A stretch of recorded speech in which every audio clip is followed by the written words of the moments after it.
Hey guys, welcome back to my channel. My name is Medha aka artsy. Twinning with this cupboard was not at all my intention, but here we are because my sister is in my room preparing for her finals. So yeah, let's keep this game rolling. And oh, I wanted to say thank you so much for everyone who have subscribed to my channel because we just reached 6k. I mean, I couldn't have been more happier about that.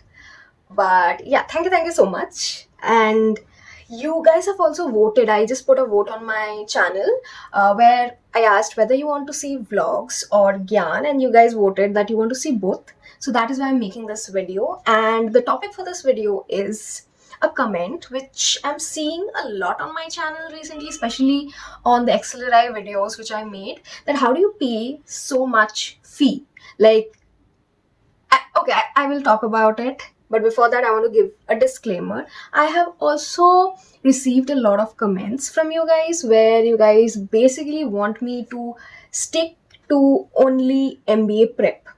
By only MBA prep, see, there are two type of MBA preps. First is giving these tips, tricks, yeah, like whatever I know, I'm sharing it with you guys, and I'm more than happy to share it. Okay, that is why I've made this channel. That is why I still give the mentoring session. By the way, if in case you need a mentoring session, please do not text me on Instagram or LinkedIn. Like, I rarely open those. Please reach out to me here in this mail ID. Like, please, it will be convenient for you also.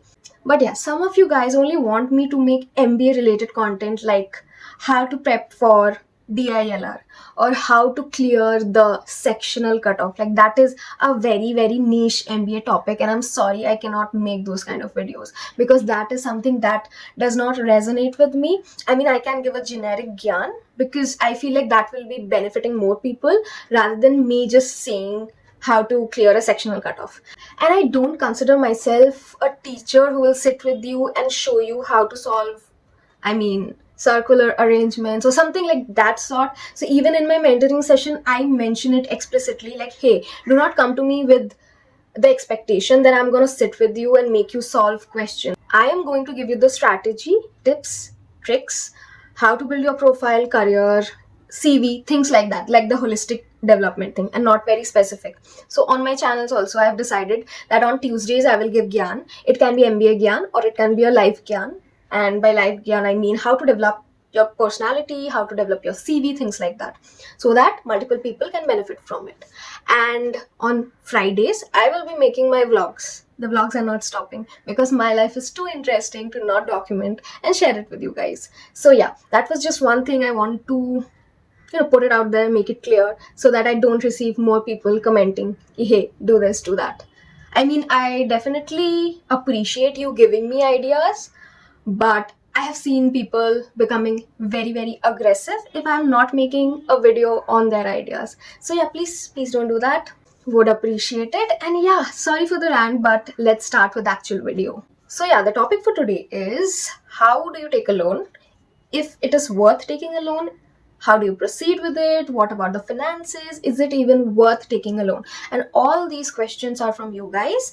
You guys have left comments after comments regarding this, especially for XLRI, because XLRI falls under that category where the fee is very high. It's like around 32 to 33 lakhs. At least it was for my year. I don't know if they have increased the fee or not. But yeah, I mean, let's get started. So first thing, okay, I will be discussing each and every topic in details. Okay, I have made a lot of notes on my laptop. You cannot see, but it's here.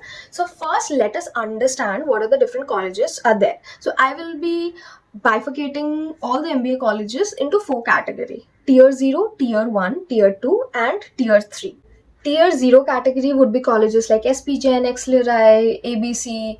I mean, I'm talking about only the fee. There are a few colleges which are very good, like FMS, whose fee is not so high, but I'm just talking about the finance. So let us consider on the basis of the fee. Okay? So it's like around 30 lakhs, 27 lakhs, something like that. Now coming to Tier 1. Tier 1 would be around your 20 to 25 lakh. Tier 2 would be around 15 lakh-ish. And then comes Tier 3. Tier 3 colleges don't take admission. Yes, I'm talking to you. Do not take admission in a Tier 3 college. Now, I know you would be coming up with a lot of different excuses like, hey, I got 50 percentile in CAT. Hey, I cannot waste another year. No. No matter what circumstance you are saying, no. Do not take admission in a tier 3 college. If they are giving you admission at 50 percentile, then it is not worth it. Take that money, whatever. Like, obviously, the fee would have been less than 10 lakhs, I am assuming. 6 lakhs, 7 lakh, I don't care. Take that money, start a business. Take that money, do something worthwhile with your life. Do not do MBA from a tier 3 college. Okay? I don't want to listen ifs, buts. No, it's not worth it. This is like a different video which I need to make why it is not worth it and all. But just for saving the time, don't do it. We will only be discussing 0, 1 and 2 colleges in this video. Right, the colleges are done, but there is another factor which will determine whether you should be taking a loan or not. That is your family background. Here also we will be taking 3 cases. First case, you guys are like filthy rich. Your parents can easily afford 30 lakh rupees and it's no biggie. Like, you guys spend a lot. Again, I'm not shaming you, by the way. I'm just giving an example, and like, it's not a bad thing to have money. Money is amazing. I love money. Money loves me, and I'm not digging at you in any way. Let's make that thing clear. The second scenario is your parents don't have money. As simple as that. Like, it can be for any reason you don't have money. In that case, yes, you should be taking loan because it's like a binary decision. The tricky part happens when you are in the middle. So you belong to a middle class family where your parents can afford 20 lakh, 25 lakh, 30 lakh, whatever the sum is. But if they do, that would directly affect their own finances. So suppose they were saving for their old age or something like that, and they can afford the 30 lakh, but if they do, they're depleting their own asset or whatever the case is. In that scenario, take a loan. Now, to be very honest, I belong to that middle wala category, and I took the conscious decision of telling my parents that, hey, I don't want a single penny from you. Again, the rationales and everything I'll be sharing in this video, but yeah, keep this on hold. So you know the 3 colleges, and then you know the 3 scenarios. We will make a matrix and try to understand. But before that, one question which people really they are frustrated over, that, hey, I belong to a family which is not, like, status wise they say that they are not up to the mark, and maybe banks won't be giving them loans and things like that. Bro, don't worry. Your family will not come into the picture if you have an offer letter from a very good college. So how this thing works, so how do you actually get loan for these prestigious colleges? So once you convert the call, I don't mean getting a call, I mean the final offer letter, the admission letter. Once that happens, just 1 to 2 hours after that, the banks will start reaching to you. The colleges have tie-ups with the bank, and it happened 2 hours for me. I mean, it can vary for you from college to college and bank to bank, but you will get that call, don't worry. And the banks will be reaching out to you. You just have to say yes, I'm selecting your bank. That's all. And also you need to provide the soft copies, like your photograph, your Aadhaar card, and the other things like that. And you just have to say yes, I accept this. That's all you need to do. You don't need to worry. Like, no collaterals. They won't ask about your family background. Like, the family is not getting involved here. Now you must be wondering why. Because if you go to take a normal loan, generally a lot of things are seen and a lot of verification happens. But in this case, it doesn't happen because your offer letter from that particular prestigious B school acts as if a guarantee, okay, that you will be getting a job and you will be able to pay the loan. And you don't have to lift a finger or do anything else. So chill. Kuch nahi karna padta hai. Just get good marks, convert a college, and chill. The banks will come to you, give you everything that you need. You just be like, okay, I select you, like that. Okay?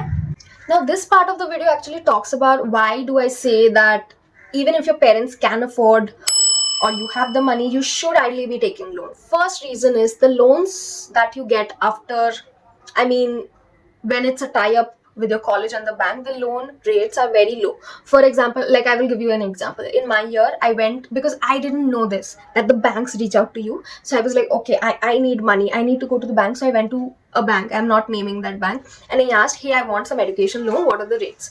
They quoted 10 to 11%, dependent on a lot of different things. And in that case, they would be taking my family's assets into account and all those, like it's like the normal way. But when I reached out to the same bank after getting that XLRI call, then the rate were 6.7, right? So literally around 4% less. So yes, it's like a floating rate, so every year it will change. You don't need to worry about that because it's affecting everyone who has taken the loan, so you are not special, so don't think about it. But the rates are quite lower than the market rates. Second thing why I said taking a loan is better is, even if your family can provide, okay, again, I'm not talking about the first case where you are like filthy rich and you guys have like sports car and all rich, so industrialist celebrity rich, then yeah, go ahead, fund your MBA. But if you're like from a normal family, okay, then even if your parents are willing to provide that money and you think that, okay, I don't want to give the interest and I don't want to work hard, let me just take the money from my parents. Why would you do that? I mean, you are a 24, 25, I don't know what your ages, but dude or girl who is doing MBA to be a manager of a firm. I mean, think like that. You are going to take responsibility of your life, right? So where is the independence coming? Where is the self-sufficiency? Where is the resilience coming? If you cannot even take a decision ki like, hey, I don't want my parents to fund it, I don't want to take their money, I want to do something on my own. So see, I am telling it, maybe you don't think like this and that's absolutely fine, but बोझ क्यों बनना है किसी के ऊपर? Again, I'm not saying that my parents feel I am their board or something. It's just I don't want them to be in a anxious state or tensed state because they have to fund my education. They have to give 30 lakh rupees for me and they will be thinking, okay, we saved this much money for whatever reason. It's like an extra burden for your parents.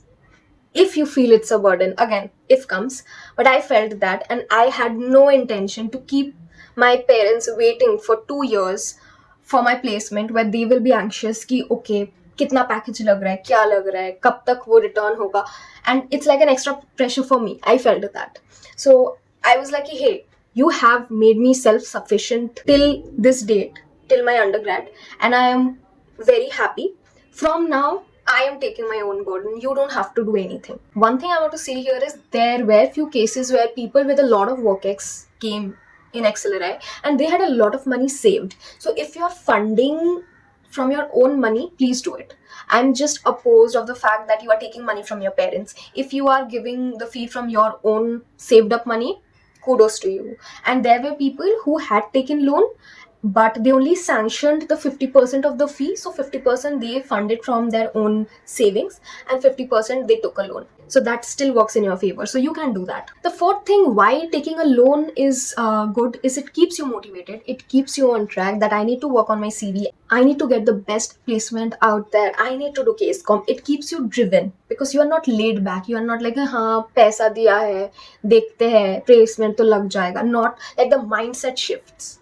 And another story which resonates with this idea or topic here is I know a person. I'm not naming that person, okay? So his parents funded the full 2 साल का खर्चा and everything, and he was very good at studies. He even got a very good placement. But because he did not have that added pressure that I have to repay the loan or I will have to, show or prove myself or something like that, he was like, hey, I don't want to do the job even after getting the placement. I think he worked in corporate for 8 to 10 months and he was like, he hates too much pressure and I don't feel like working. Again, because he did not have anything to keep him on track, he resigned. And everyone, like his friends and all, asked him that, bro, do you have a backup job or do you have a business idea? Like what's the plan B? What are you gonna do? And he was like, dekhte hain. He did not have any job. He did not have any idea. He just simply quit. and he went back to his parents' house to stay with them. So yeah, like that was pretty shocking for me after listening to that. Like a B school graduate who was good at studies, had a great placement, can do that. Again, if it was like the mental health is getting hampered or the culture is toxic, that's like a different ball game. I understand, but it was not that. He simply did not want to put in the effort, the labor, and everything. So yeah, think all these things. Another question which I got was what to do if I took a loan but I didn't get a job after MBA. Like how do I repay? Like what happened in my scenario that my joining was delayed? Like kya hota hai? First thing is I don't know about all the banks, but the bank from which I took the loan, I mean there were two banks for XLRI, and both of the bank the tenure was the same, that you get total 18 years to repay the loan. The 3 years would be your 2 years of MBA and 1 year after you have graduated from MBA. So 3 years chala gaya. So ideally it would be like 15 years to repay your loan. Okay, and I feel like it's a lot of time to repay your loan. I mean, if you are financially responsible, I mean, you have done MBA, right? So you should be ideally be able to pay the loan. And coming to the question, what if I don't get a job? See, 90% of the cases में ऐसा नहीं होगा if you don't join a tier 3 college. That is why I say don't. But if you're going to a pretty good B school in India, you will get a placement. 90% of the cases you will get a placement. Now you will be like, oh my god, what about that 10%? Like what if I am in that 10%? In that 10% also, 8 out of 10 cases your joining is delayed, not that you don't get a job. Okay, and it especially happens for consulting roles, and you must be like, oh, then consulting is bad. No, it's not bad. It's just the industry is like that. Their cycle is different from a normal FMCG or a bank, and there can be cases like in my case it happened. There were multiple other consulting companies jinka joining late se hua tha, and it's fine because they pay a lot, they compensate. Few people even got like extra money for the days they were at home. ठीक है, so you take a chill pill. इतना नहीं सोचने का, ठीक है. So that happens. If you are a person of negativity and all, you can say, Medha, you just said 8 out of 10. What if I am in that 2%, like 2, वो 2 chance में से I am 1 and I don't get a good job or I don't get a job. ठीक है. Firstly, why are you thinking like this? Like that is a more concerning thing. You need to talk to your own self, bro. Like, why do you think you are like the bottommost person जिसको job ही नहीं लगेगा? What are you lacking? Don't you have 1% confidence in your own self that you can land up in a job and you can work on yourself, you can work on your CV, you will have 2 years to do that? Don't you have enough confidence in your own self? Right? Ask that instead of asking what if I'm in that 2%. And even if you are in that 2%, things happen, life happens. Like in my case, I did not know कि मेरा September से joining होगा. I thought okay, I'll be joining pretty soon, but it didn't happen, and I bed rot, and I went to a very bad rut, a bad cycle. And yeah, I get it, life happens, but you need to figure it out. You have done MBA or you will be doing MBA. You need to figure out life. I did the same. I was doing YouTube, keeping me engaged. There were other consultants who were doing internships in that time. And if you have done MBA, you need to come up with a solution. Not just your corporate problems, but your own problems also. And I'm sure you will be able to do it because everyone does. Life does not stop. You will figure it out. You have 15 years to figure it out. 15 years nahi lagega. 2-3 mahine ka maybe you will be in a lot of bad phase and you need to apply for jobs, and maybe the market condition is not that great. For us, the market was shit. Okay, placement cycle was bad, but for our juniors, I have heard it's again picking up. So I mean, good for them. So yeah, many people did not get good jobs or jobs which they wanted, but they did not cry about it or they did not complain. They made amazing CVs, they applied for different jobs, and they got different jobs. You need to come up with the solution to your problems. That's all I want to say. Okay, now coming to the general finances, like how much money you should ideally be having with you if you are taking an admission in a B school. So there are only 2 types of money that you should be having. First is the money which you need to book a seat. when you receive the call. Now this depends on college to college. For XLRI it was 50,000. I think for Great Lakes it was around 1 lakh, and for XIMB it was, they did not have a separate fee for booking the seat, so they were also taking the first semester ka fee, and it was around 3 lakh. And again, it depends. Generally they don't take the first term ka fee. First they will ask you to book the seat, then if you're sure that you want to join that college, you take a loan. And again, don't take loans for every single college. ठीक है, like you just have that money, like talk to your parents, keep that money aside where you can book multiple college का seat, even if you're not finalized like कौन सा join करना है. ठीक है, once you see, hey, suppose I have booked the seat for college A, but then I get college B, so I would again submit college B ka fee while also telling A I want that refund. And generally most of the colleges give you refund, okay, except for few like NMIMS. I know they don't refund the fee after a certain date, and there can be some clause, so read it. They will give you some documents, read ki kis date tak I can ask for a refund, and then take the fee back. And I did for literally every college. I was like, okay, यहाँ से पैसे लिया, इस college को दिया, इस यहाँ से लिया, this, like my XLRI was my last college, ठीक है. So I did it for multiple college, and this is how everyone does it. So yeah, once you have decided ki final, okay, I will be joining XLRI. So for me it was that. Then once the bank reached out, I was like, hey, yes, these are the documents, I want the loan to be sanctioned. That is how it should happen. If you take you cannot take multiple loans. That is why I'm saying, suppose you got a call from A and you directly take a loan from A, you cannot take the loan for XLRI or your final college until and unless you have closed this loan. So it will also take a lot of time. Then again, XLRI ka date will go. So that is why I'm just telling you, keep that money aside for booking the seat and don't take the loan initially. Okay? And the second type of money is the money you need to survive the first year of your B school. Now that will obviously depend on your lifestyle, your parents kitna pocket money dete and all. Again, I did not take any money from my parents. The first year I survived based on whatever I had saved from my previous job, from my other hustles and everything. तो उतना मेरे पास था कि first year तक वो I used it.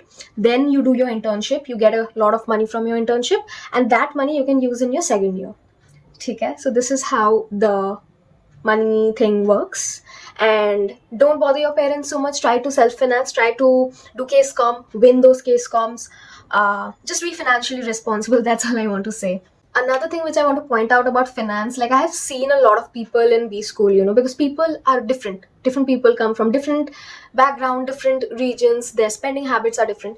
Please don't copy someone else just because you're, I won't even say friends, you're seeing a group of people who have come from a certain background, who are spending thousands and thousands of rupees every single week, partying, buying booze, like getting packages from all the different sites. Like, they're just living their life because they are enjoying. Like, I'm not judging them, but at the same time, you don't have to copy someone and be like, okay, I am also their classmate, so let me live that lifestyle. If you don't have that much money, don't do it, because it's going to bite you at the end of the day.